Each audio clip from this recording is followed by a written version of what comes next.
High school में सन 2021 के annual में पूछे गए सामाजिक विज्ञान के ऑब्जेक्टिव प्रश्नों का हम लोग अध्ययन करेंगे।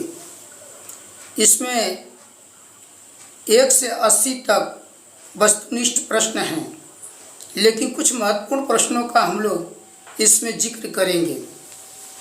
पहला प्रश्न है कि एशिया और यूरोप के बीच कौन प्राचीन स्थल व्यापारिक मार्ग था।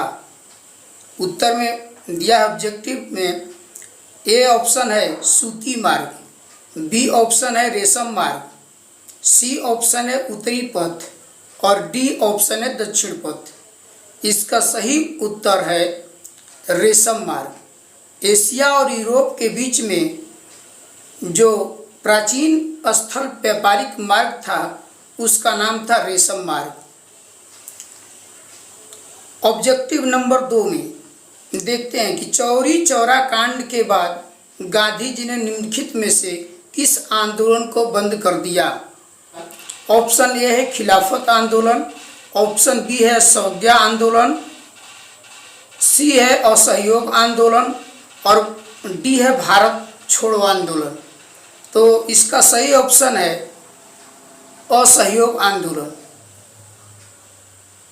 अंतर्राष्ट्रीय मजदूर दिवस कब मनाया जाता है। ऑप्शन है ए 1 अप्रैल, बी 1 मई, सी 1 जून, डी 1 जुलाई।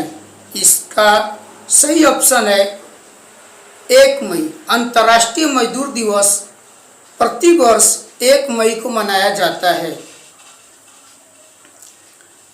अगला है कि किसने कहा था लोकतंत्र जनता का जनता के द्वारा जनता के लिए शासन है।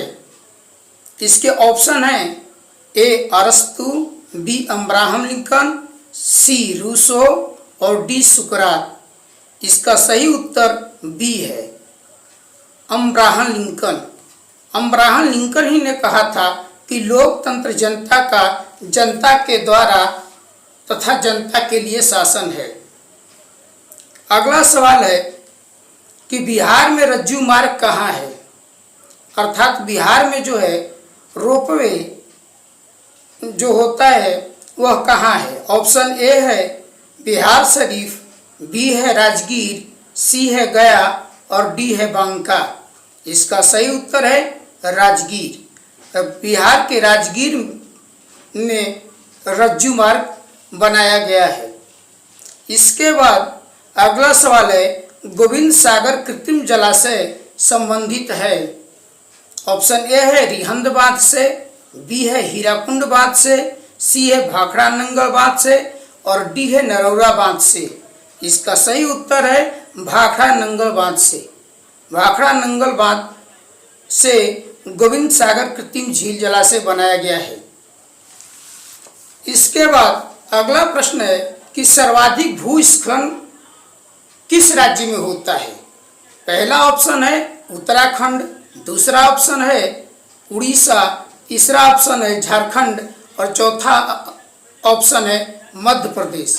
तो सर्वाधिक भूस्खलन प्रवण राज्य उत्तराखंड है, यानी सर्वाधिक जो है भूस्खलन जो है भारत के उत्तराखंड राज्य में होता है। बिहार का कौन सा भाग सर्वाधिक सूखा क्षेत्र है। ऑप्शन ए है उत्तर बिहार, बी है पूर्वी बिहार, सी है दक्षिणी बिहार और डी है इनमें से कोई नहीं। तो आपको बता दें कि बिहार का दक्षिण बिहार सर्वाधिक सूखा का क्षेत्र है। इसके बाद अगला क्वेश्चन है कि रूस की बोल्शेविक क्रांति का नेतृत्व किसने किया। रूस में दो तरह की क्रांति हुई थी, एक बोल्शेविक क्रांति हुई थी और एक मेन्शेविक क्रांति हुई थी। तो रूस की बोल्शेविक क्रांति का नेतृत्व लेनिन ने किया था। पंजाब में भूमि निम्नीकरण का मुख्य कारण क्या है। यह लगभग हर साल या 1-2 साल के अंतराल पर प्रश्न आता रहता है कि पंजाब में भूमि निम्नीकरण का मुख्य कारण क्या है। पहला ऑप्शन है वनोन्मूलन, दूसरा ऑप्शन है गहन खेती, तीसरा है अति पशुचारण और चौथा है अत्यधिक सिंचाई। तो पंजाब में भूमि के निम्नीकरण का मुख्य कारण अत्यधिक सिंचाई है। सोपानी कृषि प्रचलित है। ऑप्शन है हरियाणा में, पंजाब में, बिहार के मैदानी क्षेत्रों में और उत्तराखंड में। इसका सही उत्तर है उत्तराखंड में। सोपानी कृषि जो है उत्तराखंड में की जाती है। इसके बाद ऑब्जेक्टिव प्रश्न है कि बिहार में प्रायः कैसी मिट्टी पाई जाती है। ऑप्शन ए है लाल मिट्टी, ऑप्शन बी है काली मिट्टी, ऑप्शन सी है जलोढ़ मिट्टी, ऑप्शन डी है लेटेराइट मिट्टी। तो बिहार में प्रायः जलोढ़ मिट्टी पाई जाती है। अगला प्रश्न है कि आयुर्वेद का जनक किसे माना जाता है। पहला ऑप्शन है पतंजलि, दूसरा चरक, तीसरा सुश्रुत, इनमें से कोई नहीं। तो आयुर्वेद का जनक चरक को माना जाता है। कि निम्न में से कौन लौहयुक्त खनिज का उदाहरण है। मैग्नेटाइट, अब्रक, बॉक्साइट, चूना पत्थर। तो लौहयुक्त खनिज मैग्नेटाइट है। मैग्नेटाइट के द्वारा ही लोहे की प्राप्ति की जाती है। इसके बाद अगला ऑब्जेक्टिव प्रश्न है कि सबसे घटिया कोयला कौन सा है। एंथ्रासाइट, बिटुमेनस, लिग्नाइट, पीट। इसका सही उत्तर है पीट। पीट जो है सबसे घटिया प्रकार का कोयला है। निम्न में कौन रोपण फसल नहीं है। ऑब्जेक्टिव में दिया है ए रबड़, बी गन्ना, सी धान, डी चाय। इसका सुटेबल उत्तर है सी धान। धान रोपण फसल नहीं है। निम्नलिखित में से कौन सा संस्थान भारत में मुद्रा जारी करने के लिए अधिकृत है। ऑप्शन ए है Reserve Bank of India, option B है State Bank of India, C है संसद और डी है राष्ट्रपति। इसका सही उत्तर है a reserve Bank of India. अगला ऑब्जेक्टिव प्रश्न है कि संपूर्ण क्रांति का नेतृत्व किसने किया। ऑप्शन ए है इंदिरा गांधी, ऑप्शन बी है महात्मा गांधी, ऑप्शन सी है जवाहरलाल नेहरू, ऑप्शन डी है जयप्रकाश नारायण। इसका सही उत्तर है कि संपूर्ण क्रांति का नेतृत्व जयप्रकाश नारायण ने किया था। तो इसका उत्तर सही है डी जयप्रकाश नारायण। बांग्लादेश कब स्वतंत्र हुआ। ऑप्शन ए है 1869, बी 1970, सी 1971 और डी है 1972। इसका सही उत्तर है सी 1971। बांग्लादेश जो है पाकिस्तान से सन 1971 में आज़ाद हुआ था। भारत में किस राज्य में सर्वप्रथम पंचायती राज की शुरुआत हुई। भारत के किस राज्य में सबसे पहले पंचायती राज की शुरुआत हुई। पर ए में दिया है राजस्थान, बी में पंजाब, सी में उत्तर प्रदेश और डी में बिहार। तो इसका सही उत्तर है राजस्थान। भारत के राजस्थान में सर्वप्रथम पंचायती राज की शुरुआत हुई थी। अगला ऑब्जेक्टिव सवाल है कि निम्नलिखित में से कौन केंद्र शासित प्रदेश है। ए ऑप्शन में दिया है उत्तराखंड, बी में दिया है छत्तीसगढ़, सी में दिया है चंडीगढ़ और डी में दिया है केरल। इसका सही उत्तर सी चंडीगढ़, अर्थात चंडीगढ़ भारत का केंद्र शासित प्रदेश है। इसके बाद हम लोग देखते हैं कि अगला ऑब्जेक्टिव प्रश्न क्या है। भारत का केंद्रीय बैंक कौन है। State Bank of India, union bank of India, reserve Bank of India, Punjab national bank. इसका सही उत्तर सी है रिजर्व बैंक ऑफ इंडिया। अगला प्रश्न है कि कृषि उत्पादों के मानकीकरण के लिए किस मानक का प्रयोग किया जाता है। ए है हॉलमार्क, बी है एग मार्क, सी है इको मार्क और डी है इनमें से कोई नहीं। तो कृषि के मानकीकरण के लिए हम लोग एग मार्क का प्रयोग किया जाता है या करते हैं, जबकि हॉलमार्क का गहनों के मानक के लिए प्रयोग किया जाता है। निम्न में कौन प्राथमिक क्षेत्र से संबंधित है।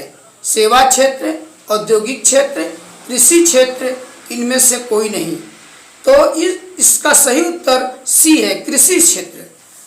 कृषि क्षेत्र प्राथमिक क्षेत्र से संबंधित है।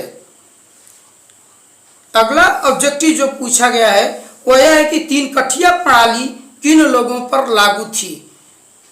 ऑप्शन ए है किसानों पर, बी है श्रमिकों पर, सी है व्यापारियों पर और डी है उद्योगपतियों पर। तो तीन कठिया प्रणाली किसानों पर लागू की गई थी, जिसमें किसानों को नील की खेती करनी होती थी। अगला ऑब्जेक्टिव प्रश्न है, जालियांवाला बाग हत्याकांड की जांच के लिए सरकार ने किस समिति का गठन किया था। हंटर समिति, डायर समिति, मार्टेंग्यू समिति, चेम्सफोर्ड समिति। इसका सही उत्तर है जालियांवाला बाग हत्याकांड की जांच के लिए सरकार ने हंटर समिति का गठन किया था। अगला ऑब्जेक्टिव प्रश्न है, डॉक्टर राजेंद्र प्रसाद का जन्म स्थान कहाँ है। ऑप्शन दिया है ए मध्य प्रदेश, ऑप्शन बी है बिहार, ऑप्शन सी है उत्तर प्रदेश और ऑप्शन डी है गुजरात। इसका सही उत्तर ऑप्शन बी है, डॉक्टर राजेंद्र प्रसाद का जन्म स्थान बिहार था। महत्वपूर्ण ऑब्जेक्टिव प्रश्न है कि भारत में राष्ट्रीय आपातकाल की घोषणा कब हुई थी। सन 1970, सन 1975, सन 1977, सन 1980। इसका सही और सटीक उत्तर है भारत में राष्ट्रीय आपातकाल की घोषणा सन 1975 में की गई थी। इसके बाद अगला सब महत्वपूर्ण प्रश्न है कि सुनामी संबंधित है स्थल से, आकाश से, समुद्र से, इनमें से कोई नहीं। तो इसका सही उत्तर है सुनामी जो है समुद्र से संबंधित है, अर्थात सुनामी समुद्र में उत्पन्न होता है या उठता है। इसके बाद अगला ऑब्जेक्टिव क्वेश्चन है, मलबे के नीचे दबे लोगों का पता लगाने के लिए किस यंत्र का प्रयोग किया जाता है। ए है हेलीकॉप्टर, बी है दूरबीन, टी है इंफ्रारेड कैमरा और डी है माइक्रोस्कोप। इसका सही उत्तर है इंफ्रारेड कैमरा। मलबे के नीचे दबे लोगों की पता लगाने के लिए इंफ्रारेड कैमरा का इस्तेमाल किया जाता है। अगला है कि निम्नलिखित में कौन प्राकृतिक आपदा है। आग लगना, बम विस्फोट होना, भूकंप आना, रासायनिक दुर्घटना होना। तो इसका सही उत्तर है सी भूकंप आना। ऑब्जेक्टिव प्रश्न है कि निम्न में से कौन खरीफ की फसल है। गेहूं, तिलहन, जौ, धान। इसका उत्तर होगा डी धान। जो फसल गर्मी में बोई जाती है तथा जाड़े में काटी जाती है उसे खरीफ फसल कहते हैं, और जो जाड़े में बोई जाती है और क्रमशः गर्मी के मौसम में काटी जाती है उसे हम लोग रबी फसल कहते हैं। तो इस प्रकार जो है धान एक खरीफ फसल है। अगला ऑब्जेक्टिव प्रश्न है, ऑपरेशन फ्लड क्या है। बाढ़ नियंत्रण, डेयरी विकास, बांध का रखरखाव, इनमें से कोई नहीं। तो इसका ऑपरेशन फ्लड का संबंध डेयरी विकास से है, अर्थात दुग्ध उत्पादन से ऑपरेशन फ्लड का संबंध है। अगला ऑब्जेक्टिव प्रश्न है, रिजर्व बैंक ऑफ इंडिया की स्थापना कब हुई थी। ऑब्जेक्टिव ए 1930, ऑब्जेक्टिव बी 1935, ऑब्जेक्टिव सी 1942, ऑब्जेक्टिव डी 1945। इसका सही उत्तर है कि रिजर्व बैंक ऑफ इंडिया की स्थापना सन 1935 में की गई थी। इसके बाद महत्वपूर्ण प्रश्न है, सेफ्टी लैंप का आविष्कार किसने किया। इसका उत्तर में दिया है कि option A Humphry Davy, B George Stephenson, C James Watt और डी क्रॉम्पटन। इसका सही और सटीक उत्तर है कि सेफ्टी लैंप का आविष्कार हम्फ्री डेवी ने किया था। इसके बाद महत्वपूर्ण प्रश्न है कि भारत छोड़ो आंदोलन का प्रसिद्ध नारा क्या था। पहला इनकलाब जिंदाबाद, दूसरा करो या मरो, सी फूट डालो और शासन करो, डी वंदे मातरम। तो इसका सही उत्तर बी ऑप्शन है कि भारत छोड़ो आंदोलन का प्रसिद्ध नारा करो या मरो था। अगला जो है ऑब्जेक्टिव है कि समाजवादियों की बाइबिल किसे कहा जाता है। ऑप्शन ए है सोशल कॉन्ट्रैक्ट, बी है दास कैपिटल, सी है अप्रैल थीसिस और डी इनमें से कोई नहीं। तो इसका सही और सुटेबल उत्तर है कि समाजवादियों की बाइबिल दास कैपिटल को कहते हैं। अगला महत्वपूर्ण प्रश्न है जो हर बार हाई स्कूल के परीक्षा और एग्जाम में लगभग पूछता है या 1-2 साल के बाद रिपीट करके पूछता है कि भारतीय राष्ट्रीय कांग्रेस की स्थापना कब हुई थी? 1857 में, 1885 में, 1920 में, 1947 में। इसका सही उत्तर है 1885 में। भारतीय राष्ट्रीय कांग्रेस की स्थापना 1885 में ए.ओ. हुम ने किया था। अगला ऑब्जेक्टिव प्रश्न है, गांधी जी ने भारत में सत्याग्रह का पहला प्रयोग कहाँ किया था? ऑप्शन ए है चंपारण में, बी है खेड़ा में, सी है अहमदाबाद में, डी है कोलकाता में। इसका सही उत्तर है कि गांधी जी ने सत्याग्रह का पहला प्रयोग बिहार के चंपारण में किया था। में सबसे लंबा बांध है, पहला रिहंद बांध, दूसरा हीराकुंड बांध, तीसरा भाखड़ा नांगल बांध और डी नरौरा बांध। इसका सही उत्तर है हीराकुंड बांध, जो महानदी पर बना है और उड़ीसा में स्थित है। यह भारत का सबसे लंबा बांध है। किस खनिज को उद्योगों की जननी कहा जाता है? ऑप्शन ए है सोना, बी तांबा, सी लोहा, डी मैग्नीज। तो उद्योगों की जननी लोहा को माना जाता है। इस प्रकार इसका सही उत्तर सी होगा लोहा। कि सर्वोत्तम कोयले का प्रकार कौन सा है? एंथ्रासाइट, पीट, लिग्नाइट, बिटुमिन्स। तो इसका सही उत्तर है कि सर्वोत्तम कोयले का प्रकार एंथ्रासाइट है, क्योंकि एंथ्रासाइट में कार्बन की मात्रा सर्वोत्तम होती है। इसके बाद अगला क्षेत्र है कि भारत के किस राज्य में वन क्षेत्र सबसे अधिक है? दिया है option A Madhya Pradesh, option B दिया है उत्तर प्रदेश, ऑप्शन सी दिया है कर्नाटक और क्वेश्चन डी दिया है केरल। इसका सही और सटीक उत्तर है मध्य प्रदेश। अर्थात भारत के में सबसे अधिक सर्वाधिक वन क्षेत्र मध्य प्रदेश में स्थित है। इस प्रश्न है कि सूखे के लिए उत्तरदायी कारक कौन है? ऑप्शन ए वर्षा की कमी, ऑप्शन बी भूकंप, ऑप्शन सी बाढ़, ऑप्शन डी ज्वालामुखी। इसका सही और सटीक उत्तर है कि सूखे के लिए उत्तरदायी कारक वर्षा की कमी है।